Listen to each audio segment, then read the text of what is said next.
My husband Sam, 43, and I, 40 female, have 3 kids. After the birth of my youngest son, Sam and I rarely went on a romantic trip alone, as it was challenging to reconcile for several reasons. When my youngest son turned 18 and moved because of college, I was very excited because we always agreed to go to France to stay in a beautiful hotel in a fancy room.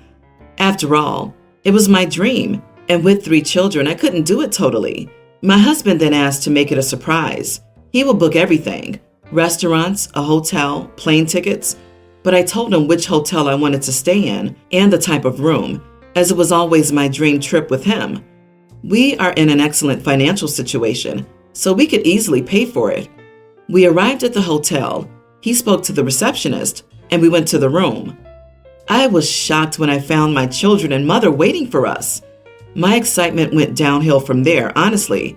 I couldn't hide it because it wasn't what I imagined. It got worse when he said that because there were too many people to pay, he got cheaper rooms, and that our son would sleep with us because it was cheaper. I tried to keep up appearances, but I gave my husband that look, and when I could, I went to the receptionist and asked for a better room for me. I paid with my service bonus, which is something my husband and I don't share, agreed between us. My husband was super annoyed, saying that this was a rude thing to do and that he wanted to have his family time but couldn't afford something more expensive, in addition to having reacted poorly to his surprise. It would be everyone's first time, and he wanted to give this moment for the first time at the same time to everyone, so he didn't even want to go to my room. I loved visiting all the places, but having the presence of 5 more people, it was highly discouraging. I love my children, my mother, and my sister-in-law, but it was my dream to have a romantic trip for 2. It's worth saying that every year, except during the global issue, we travel to another country. We've never been to France. The trip was okay. My husband and I were not doing very well. When we got home, he said my attitude of paying more for an expensive suite was childish and made everyone uncomfortable, and that my discouragement spoiled our trip. Am I the idiot? Edit. Yes, when I said I wanted to go to France, I said I wanted a romantic trip for only 2. Who hasn't heard of a romantic trip for 7? That's every new empty nester's dream, isn't it? Also, with the mother-in-law, I can't think of anything more romantic. You are not the idiot, but I think paying for a more expensive room is the least of your problems. I would ask him why he invited the others along and think that you'd like it when he knew you wanted and were expecting a romantic trip for 2, but only 1 kid was sleeping with them. LOL. OP, your husband never listened to what you wanted. And inviting 5 other people? Why? Plus your mom and mother-in-law? Because the kids weren't enough? If I arrived at a trip planned by my wife and found my mother there, I would have turned around and left. Also, he's not seeing that sharing a room with an 18-year-old is ridiculous. How? You are in France. This is not some low-budget family vacation. But how did your mom keep this a secret from you? Did she know about the fact that you wanted a romantic trip? And your kids? What's wrong with the rest of your family? It's so crappy. He failed massively at the task. I'm very sorry. It's disappointing.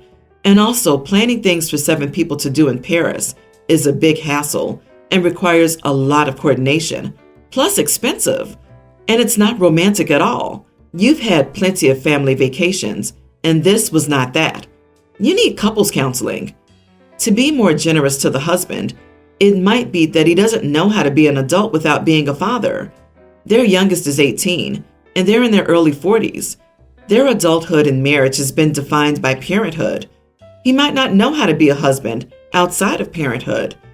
His behavior is still unacceptable, but it matters whether his behavior is driven by how he sees her or by how he sees himself. I have 2 stepsisters and a bio sister. My bio sister, Elia, is getting married soon. Our oldest stepsister, Hannah, hadn't met Elia's fiancé until this recent incident, as she lives in Dubai and we live in London. Elia's future in-laws hosted an engagement party for them, which Hannah came here for.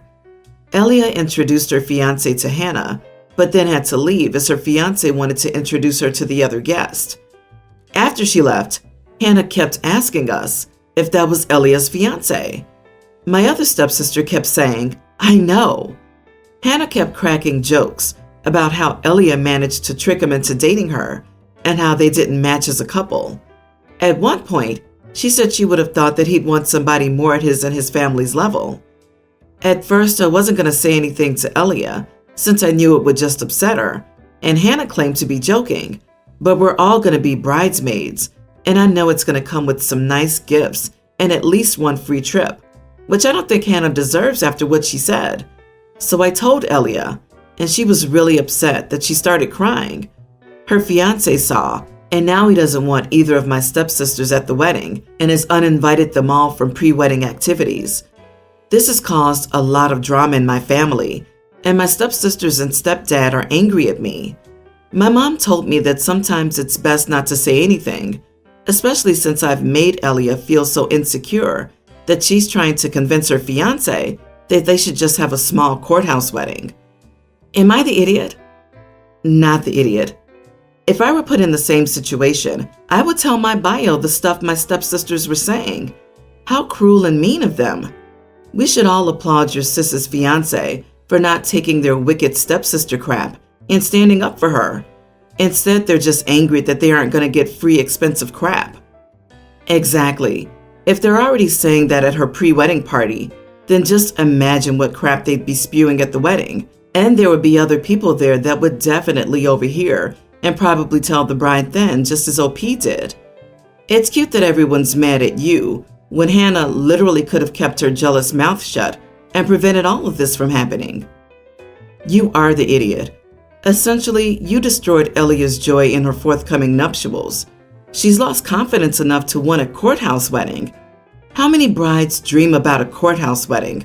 Because you didn't think Hannah deserved the perks that came with being a bridesmaid. Full of yourself much? Whether she was joking or not, it's not your business, or Hannah's, or anyone's but her betrothed to determine whether Elia's good enough to be his wife. Thus, you shared some irrelevant gossip that did no one any good, just angered many people and forever tainted the couple's start in life. No, she shared that the stepsisters were being idiots, which her sister deserved to know before letting them be at her wedding. I would have been so angry if I found out after the ceremony that not only were two of my bridesmaids being idiots to me behind my back, but that my sister knew and never told me. I'd be super upset at my sister for keeping it from me. OP's a hero. I, 20 female, am the youngest in the friend group, 5 not including myself. The rest are between 25 and 27. I've known everyone in the core group since I was born. We lived in a complex. Everyone kind of knew everyone, and since all our families were so close, it was a pick and choose sort of deal. Don't like mom's cooking? Go to Mike's instead. Anyone's welcome. I grew up with these 5 like cousins. Every day for 3 school years, I would come home at around 3:45 and spend time with the core 5 in the back of the complex, or out and about until my mom got home. They weren't forced to, but they did it anyway. I am closest to Michael, though. He had a brother who would have been a few months younger than me, but he was born with extreme complications and died when he was a year old. It was devastating, and Mike told me he saw his brother in me. This is all to say that the core 5 and I are extremely close in our family. Anyway, enough backstory. Mike got engaged last week, and we were throwing him a party. I don't particularly like his fiancée, Jane, as she seems intimidated by our closeness, but I've reassured her that I see him like a brother, so she has nothing to worry about. I've also kept my feelings to myself. I see no reason to tell Mike that I dislike his fiancée, especially since up until this point, we haven't had any overt issues. Plus, his love life is not my thing to meddle in. I'm a grown adult who can deal with disliking someone without ruining a relationship. Mike and I sat in the back of a flatbed, drinking and smoking, and he pulled the blanket up to cover both of us, as British winters are cold. I put my head on his shoulder, and I ended up falling asleep. He woke me up as we pulled up to my place. I genuinely didn't think anything of it until a few days later when he came to pick me up. Jane was in the car too. When he stopped for petrol, Jane and I were alone for a few minutes. I tried small talk, but she immediately jumped down my throat about how dare I cozy up to Mike. She said she hates how romantic we act. I reiterated that Mike is my brother, and she needs to talk to Mike about her boundaries and issues. When Mike returned to the car, she decided that it was time to bring it up. I felt completely embarrassed and went to one of my other friends, not the core five, for advice. They all told me they get Jane's perspective, especially since he pulled the blanket up and she doesn't know what's going on there. They all said that it was a witch move to talk back to her, since that looked suspicious. Now I'm wondering if I'm the idiot for cozying up next to him. He is my brother, just not by blood. Yeah, the girl trying to get with my now ex-husband reassured me that she didn't see him that way, and I told her to back off then. Within a couple of days, she was texting him very inappropriate things, and he went along with it. It completely ruined our marriage. You're the idiot. If he's like a brother to you, then backing off from doing things like this shouldn't change your relationship with him. But if it does, then he's not just a brother. Good on Jane for confronting you both. You're both the issue here. You two aren't this dumb to think that sharing a blanket and cuddling under it wouldn't get to a romantic partner. She didn't just confront you, she confronted him too. The fact that you felt embarrassed about that is good. Obviously, your dislike is seething through by just this one act alone. She was within her right to mention it to you, since you're like his sister after all. Perhaps her place was snuggling up to her fiancé, Mike.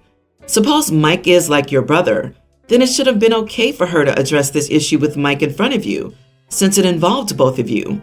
A full disclosure concerning all party scenario. If you were that cold, go snuggle with someone not attached or committed.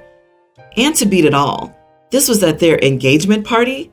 OMG, get some boundaries, or you will lose your friend. My parents had two girls, me, nearly adult female, and my sister, teen. I've always felt like my parents saw me as a babysitter and a third adult in the house and expected me to be mature. In contrast, my sister was their baby. They spoiled her rotten. They adore her. She's never wanted for anything, and they do everything to make her happy. I was expected to help take care of my sister for as long as I can remember. She's not special needs, never sick, and wasn't even a preemie, but that was the dynamic that was set up. I remember I'd come home from school, and Mom would have me help feed my sister. She'd have me watch her then while she was in and out of the house. I would be told I needed to play with her if my sister was upset. She'd miss me a lot, and my parents would insist I dedicate my time to her once I was home. We'd go out as a family and she'd want something, and they'd get it for her, but I would be told to act my age if I wanted something. She would get to hang out with friends whenever she wanted and have amazing birthday parties and sleepovers that I was never allowed to have. I also never got to attend sleepovers at other friends' houses. Sometimes my parents would take her to do amazing stuff, and I was left behind. Over time, my sister started to get annoyed by my pulling back when I was around 15. I kept to myself, and I'm moody around them. I don't engage in the family. I take the punishments rather than do chores, since she has none. My parents hate that I won't be the little housekeeper they wanted. My sister has told me I'm a brat and ungrateful for not helping our amazing parents. Over time, it's gotten worse. Then she heard my plan to leave with my friends in a couple of months. She was so angry that I was going to leave my family behind and that I hadn't told the family anything. She talked about how Mom and Dad had saved for us to go to college, and I just wanted to run away. Something broke inside of me when she said that. I told her she has a college fund waiting for her, but I don't. Just like she can get anything she wants, while I'm told to act my age and not want anything. I told her she expects me to be a maid when I get nothing, and she gets everything. I told her I wasn't that much older than her, but everyone expected me to be the adult. I asked her how she'd feel if she was supposed to juggle a younger sibling, take care of the bulk of household chores and schoolwork, and not get time with friends. The only reason I have anything is I work, but it leaves me exhausted because I already have so much on. So I told her, that's my life, and she doesn't make me want to stay any more than our parents do. To cut this short, she's upset, and I was called an idiot for being so mean to her. My sister said I was an idiot for dumping all that on her shoulders. Am I the idiot? My sister said I was an idiot for dumping all that on her shoulders. But it was okay while all that was on your shoulders? Alone for all those years? It sounds like she needed a reality check, and you need to get out of there ASAP. Your childhood was stolen from you. Don't let them take any more. OP, you are not the idiot. There's a difference between being mean and being honest at a breaking point. You didn't call her names. You didn't say things to insult her. All you did was tell her how you felt all these years. If her response to being told that you have had nothing your whole life while she's had everything is to call you mean, she's too far gone. Maybe later in life she'll see what's happening and may try to make amends, and you can have a sister. But do a DNA test once you're free. I have a hunch that she might be your half-sister. Yeah, I thought the same. Big child of a different man vibes.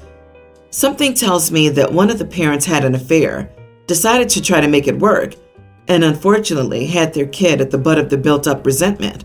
Either that or there's some weird cultural thing where the older sibling is expected to be a live-in maid or butler once another sibling is born, which is still just as messed up. My daughter Hazel, teen, has been going through a phase. I'm not one bit conventionally attractive, to say the least, and Hazel's mad at me for giving birth to her and giving her bad genetics. Everything bad that happens to her, she'll blame me. She tells me that I should have never had kids since I knew they'd be ugly and monstrous. It has been bugging me, and I hope she'll grow out of it. Honestly, sometimes she makes me feel bad for having her. I try to be as polite as I can whenever she says these things, but today was my last straw. She was late for school. When she came home, she told me that she would never be late if she didn't have to spend hours putting on makeup to hide my horrid face. I told Hazel I was sorry and that I could pay for her plastic surgery if she wanted. Hazel has been even colder towards me than she had before. But am I the idiot for saying that? You are the idiot. You're the adult, so you suck more for appearing to agree with your extremely insecure teenage daughter that she needs surgery to fix her face. I think that's why that was painful for your daughter. It validated her interior dialogue about how she's ugly. She needs you not to agree with that, ever. Sorry, but what is wrong with you? OP is a parent, yes, but she's also a human. I can understand that the daughter is frustrated, but calling your mom ugly and making her feel bad that she gave birth to you is disgusting. Sorry, but you can't have sympathy for me about this. I can understand how hard it is with these societal expectations, but to say that the mom is the wrong one in this whole story is just wrong. Not the idiot OP. It would be frustrating to be told off by your daughter like this constantly. Also, teenagers can be brutal, so I can only imagine how hurtful it would be to be put down like that continually. I don't think you were the idiot. It probably wasn't the best joke to make, but what response was she looking for? I think you both need to improve your self-esteem, and maybe therapy will help. Honestly, if a kid constantly verbally abused me, called me hideous, and said I was so ugly that I should have never procreated, I may have snapped and told them a lot worse. Teenagers are immature, but they know when they're being mean and cruel. For example, if sis bullied another student because of their looks, there would be no misunderstanding that they knew they were being mean.